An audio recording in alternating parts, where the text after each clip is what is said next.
বছর ধরে দেখছি যে যেটা করে সবই আশাপূর্ণ হয়। বাবা হরিহরের কাছে যা প্রার্থনা করি তা শুভ হয়। গিয়ে বলছে, বাবা ওই পাটের জমিতে না কি যেন একটা রয়েছে, মানে সাদা আর কালো, চোখ দুটো জলজল করছে। এখানে একটা বিষ্ণুর পদচিহ্ন আছে, এটা চিত্রকূট পর্বত থেকে যে আরোহণ করেছিল কৃষ্ণচন্দ্র রায়। ধরনের বিগ্রহ বাংলার অন্য কোথাও আপনি খুঁজে পাবেন না। একই বিগ্রহে ভগবান বিষ্ণু এবং মহেশ্বরের রূপ।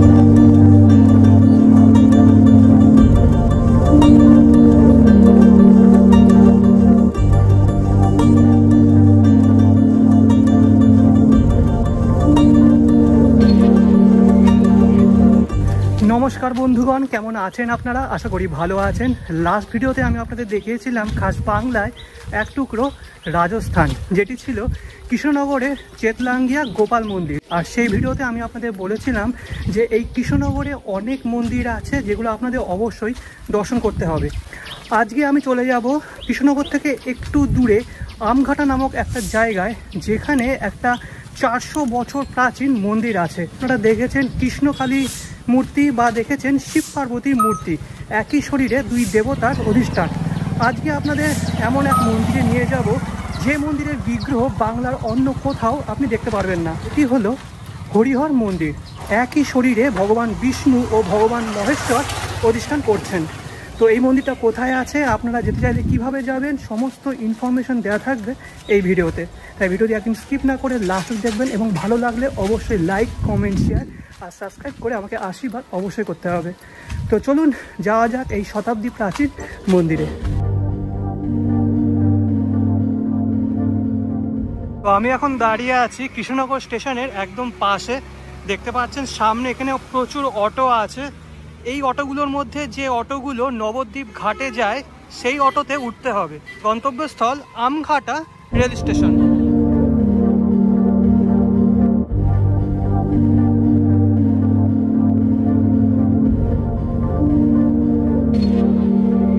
আচ্ছা, আমি অটো করে এই দিক দিয়ে আসলাম, আর সামনে দেখতে পাচ্ছেন আমঘাটা স্টেশন। এটা কিন্তু আপনাদের ল্যান্ডমার্ক। আর আমঘাটা স্টেশনের পাশে দেখতে পাচ্ছেন একটা রাস্তা চলে গেল, এই রাস্তা দিয়ে আপনাদের যেতে হবে। পাশে দেখতে পাচ্ছেন অনেক টোটো দাঁড়িয়ে রয়েছে।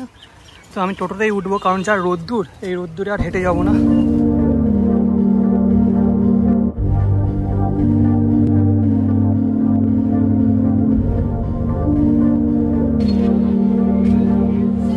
তো ফাইনালি চলে এসেছি মন্দিরের একদম সামনে। টোটোতে সময় লাগলো 5 মিনিট, আর ভাড়া পড়লো জনপ্রতি 10 টাকা। আর এটি দেখতে পাচ্ছেন মেন গেট। মেন গেট দিয়ে প্রবেশ করতে হবে। প্রবেশদ্বার দিয়ে ভিতরে প্রবেশ করতেই আপনার মনে হবে আপনি যেন এক অন্য জগতে চলে এসেছেন। বাইরের প্রখর রোদ্দুর ও উত্তাপ, ভিতরে বিশালাকার গাছের ডালপালা ও পাতার ছাউনিতে এক নিমেষেই উধাও। গ্রাস করছে এক শান্ত, স্নিগ্ধ, মনোরম পরিবেশ। সেই পরিবেশে প্রত্যেকটি নিঃশ্বাসে যেন পবিত্র প্রকৃতির সুগন্ধির প্রাপ্তি।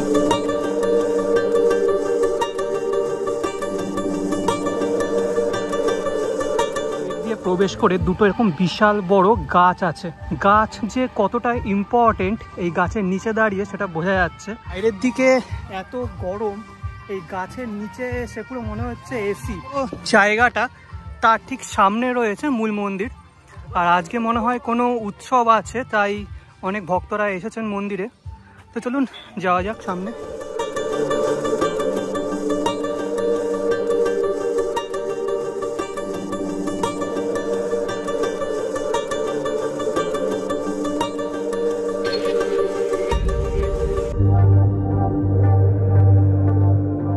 সামনেই রয়েছে দেখতে পাচ্ছেন ঐতিহাসিক মন্দির, যার নাম হলো হরিহর মন্দির। আর মন্দিরটির গঠনশৈলী একদমই আলাদা চিরাচরিত মন্দির শৈলী থেকে। এরকম দালান বিশিষ্ট মন্দির, তার উপরে দুটি এরকম রত্ন রয়েছে, আর 3টি খিলান বিশিষ্ট দুয়ার রয়েছে। আর দেখতে পাচ্ছেন এরকম উঁচু ভিত্তিপ্রস্তরের ওপর পুরো মন্দিরটি বিরাজমান। এই মন্দিরে এখন কিন্তু অনেকটা ভিড় রয়েছে, বিগ্রহ ভালো করে দেখানো যাবে না। কিন্তু তার আগে চলুন আরেকটি মন্দির দেখিয়ে দিচ্ছি।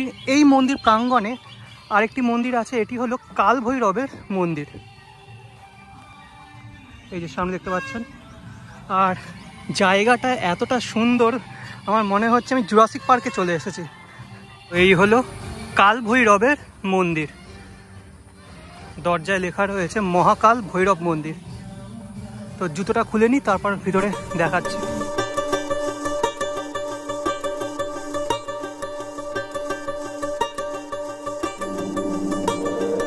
এই মন্দিরে মোট 3টি বিগ্রহ আছে।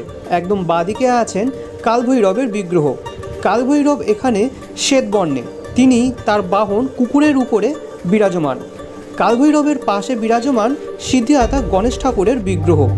গণেশ ঠাকুরের গাত্রবর্ণ ঘন লাল বর্ণের। সিদ্ধিদাতা গণেশ ঠাকুরের পাশে আছেন বজরংবলী।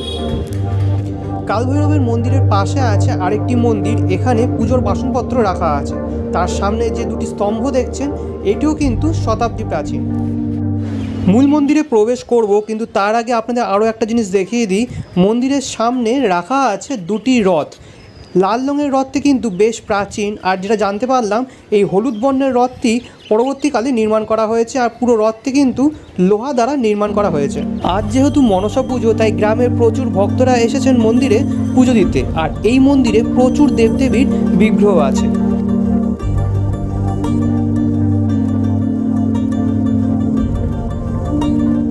মন্দিরের চারিপাশে এরকম প্যাসেজ আছে মন্দিরটাকে পরিক্রম করার জন্য, আর মন্দিরের ঠিক পিছন দিকে আছে শৌচালয়ের ব্যবস্থা। যে জিনিসটা আমি মন্দিরে আসলে সব থেকে বেশি অপছন্দ করি, সেটাই আমার চোখে পড়ে মাঝে মাঝে। মন্দির এত সুন্দর করে রেনোভেট করা হয়, টাকা খরচ করা হয়, কিন্তু তারপরে কিছু মানুষ আসে এগুলো করে দেয়। আর কারোর সামনে যদি এগুলো হয়, প্লিজ স্টেপ নেবেন, বারণ করবেন। মন্দিরের যে জিনিসটা সব থেকে বেশি ভালো লাগলো সেটি হলো মন্দিরের চারিপাশে পরিবেশ। এত পরিমাণ গাছপালা অন্য কোথাও আমি দেখিনি, ঠিক আছে, কোনো মন্দিরকে ঘিরে। চলুন এবার শতাব্দী প্রাচীন এই মন্দির ও বিগ্রহ সম্পর্কে কিছু খুঁটিনাটি তথ্য আপনাদের দিয়ে দিই। আমঘাটা স্টেশনের কাছে গঙ্গাবাস গ্রাম। এই গ্রামে বহু বছর ধরে বিরাজমান হরিহর মন্দির। বিখ্যাত লেখক শ্রী কুমুদনাথ মল্লিকের লেখা নদিয়া কাহিনী ও গ্রন্থাকার মোহিত রায়ের লেখা নদিয়া জেলা পুরাকীর্তি থেকে এই মন্দিরের ইতিহাস জানা যায়। গঙ্গাবাস এই নামটি মহারাজা কৃষ্ণচন্দ্রই রেখেছিলেন। গ্রামের পাশ দিয়ে বয়ে গেছে অলকানন্দা নদী। জলঙ্গি নদীর শাখা নদী এই অলকানন্দা গঙ্গার সাথেই মিশেছিল, তাই রাজা কৃষ্ণচন্দ্র এই গ্রামের নাম রাখেন গঙ্গাবাস, এবং এখানেই তিনি ৭৩ বছর বয়সে ১৭৮২ সালে দেহত্যাগ করেন। নদিয়া জেলার পুরাকীর্তি বই থেকে জানা যায় রাজা কৃষ্ণচন্দ্র ১৬৯৮ শতাব্দে ও ইংরেজি ১৭৭৬ খ্রিস্টাব্দে এই হরিহর মন্দিরটি নির্মাণ করান। মন্দিরের উপরে দুটি চূড়া বা শিখর আছে, যা হরিহরের যুগল মূর্তি অনুসারে এই যুগল শিখর। মন্দিরের ভিত্তিপ্রস্তরের গায়ে একটি প্রাচীন শিলাফলক খোদিত। শিলাফলক থেকে জানা যায় রাজা কৃষ্ণচন্দ্র হরি ও হরের অর্থাৎ ভগবান বিষ্ণু ও মহেশ্বরের অভেদ প্রতিপাদনের জন্য এই দেবগৃহ প্রতিষ্ঠা করান। শিলাফলকে যে শিলালিপি খোদিত তার অনুবাদ করলে দাঁড়ায়, যেসব অজ্ঞ শিব ও বিষ্ণুকে পৃথক ভাবেন ও উভয়ের মধ্যে ভেদাভেদ আছে বলে মনে করেন বা পরস্পরকে বিদ্বেষ করেন, তাদের ভ্রান্তি দূর করবার জন্য মহারাজা কৃষ্ণচন্দ্র ১৭৭৬ খ্রিস্টাব্দে স্থাপন করলেন এই হরিহর মন্দির ও বিগ্রহ। মন্দিরের মূল দেবতা হলেন হরিহর। বিগ্রহের ডান অংশ হরি অর্থাৎ ভগবান বিষ্ণুর, এবং তার দুহাতে আছে শঙ্খ ও চক্র, এবং বাম দিকের অংশ হরের অর্থাৎ মহেশ্বরের। এক হাতে আছে ত্রিশূল এবং অপর হাত অভয় মুদ্রা। ভগবান বিষ্ণুর পাশে আছেন মা লক্ষ্মী, এবং ভগবান মহেশ্বরের অর্থাৎ হরের পাশে আছেন মা পার্বতী। মা পার্বতীর পাশে আছেন বুড়ো শিব। বাবা হরিহরের সামনে আছেন গোপাল ঠাকুরের একটি ছোট্ট কোষ্ঠীপাথর দ্বারা নির্মিত বিগ্রহ। বেদির পাশে আছেন প্রভু জগন্নাথ দেবের একটি বিগ্রহ। এই মন্দিরের আরও একটি দর্শনীয় বিষয় হল ভগবান রামচন্দ্রের পদচিহ্ন বা পায়ের ছাপ। শোনা যায় রাজা কৃষ্ণচন্দ্র বিপুল অর্থ ব্যয়ে ও পরিশ্রমে চিত্রকূট পর্বত থেকে শ্রী রামচন্দ্রের প্রস্তর পদচিহ্ন বা পায়ের ছাপ এনে গঙ্গাবাসের এই হরিহর মন্দিরে প্রতিষ্ঠা করেছিলেন। সেটি এখনও বর্তমান, তবে অনেকে সেটিকে মহাবিষ্ণু গদাধরের পাদপদ্ম বলে থাকেন। ৩০ বছর ধরে দেখছি যে যেটা করে সবই আশাপূর্ণ হয়। আমরা যে কোনো পুজো, সব পুজো মন্দিরেই করি। আচ্ছা, আপনি স্থানীয় বাসিন্দা? হ্যাঁ, আপনার নাম? আমার নাম সন্ধ্যা বিশ্বাস। আমার কাছে বহুত জাগ্রত। আমার 54 বছর বিয়ে হয়েছে, এই মন্দিরে এসে প্রণাম করে বাড়ি গেছি আর এই পর্যন্ত।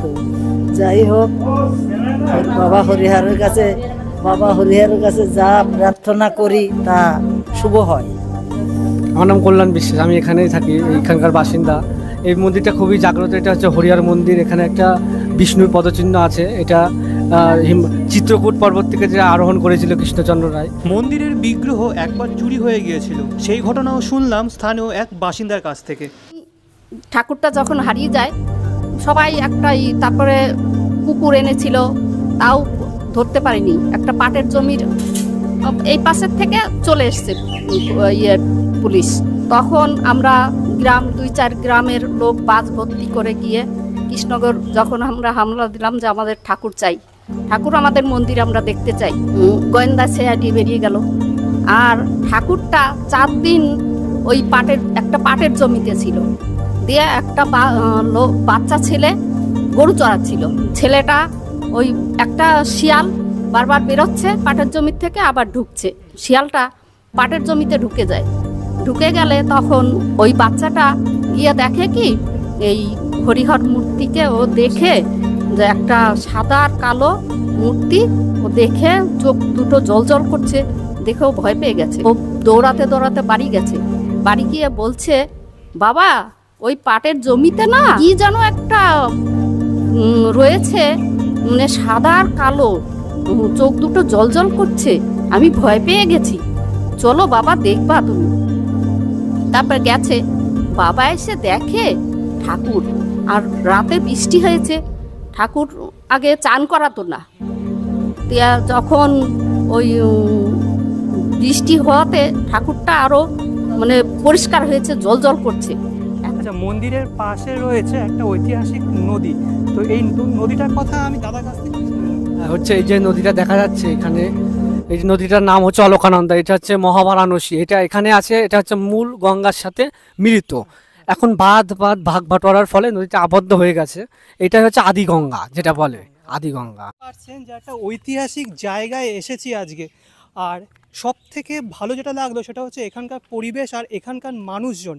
আমি যাকে যা জিজ্ঞাসা করছি, দাদাই হোক বা কাকিমারা হোক, এত আপ্যায়নের সাথে আমাকে সব কিছু বলছে, ইতিহাস বা সব কিছু ঘটনা, যে এতটা ভালো লাগছে বলার মতন নয়। ঠিক আছে, আর বাই দ্য ওয়ে বলে রাখি, মন্দিরটা কিন্তু এখন 10টা নাগাদ খোলে, আর সারাদিনই প্রায় খোলা থাকে, বন্ধ হয় না। বিকেল 5টা না 6টা নাগাদ বন্ধ হয়, তাই তো? 5টা তো 6টা নাগাদ বন্ধ হয়ে যায়। আচ্ছা, এখানে এসে আরও একটা ঘটনা আমি জানতে পারলাম, যেটা আমি দাদার কাছ থেকেই শুনবো। ঠিক আছে, তো দাদা একটু বলো। হ্যাঁ, এই পাথরটা অ্যাকচুয়ালি জাগ্রত ছিল, নদীতেই ছিল। এখানে পূজিত হতো। এখন এটা হচ্ছে অপূজিত অবস্থায় পড়ে থাকে। এখানে এই পাথরে নাকি অনেকের নাকি পাটা টানতো, এরকম।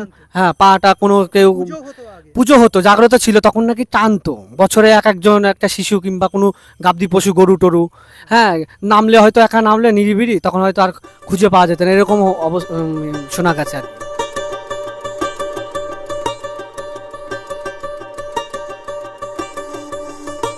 তো এই ছিল বাংলার একমাত্র হরিহরের বিগ্রহ আর তার মন্দির। কেমন লাগলো এই ভিডিওটা অবশ্যই কমেন্ট বক্সে কমেন্ট করে জানাবেন। যদি ভালো লেগে থাকে তাহলে অবশ্যই লাইক, কমেন্ট, শেয়ার আর সাবস্ক্রাইব করে আমাকে আশীর্বাদ অবশ্যই করতে হবে। নেক্সট ভিডিও খুব তাড়াতাড়ি দিয়ে দিচ্ছি। আনটিল দেন ভালো থাকবেন, সুস্থ থাকবেন। আজকের জন্য বিদায়।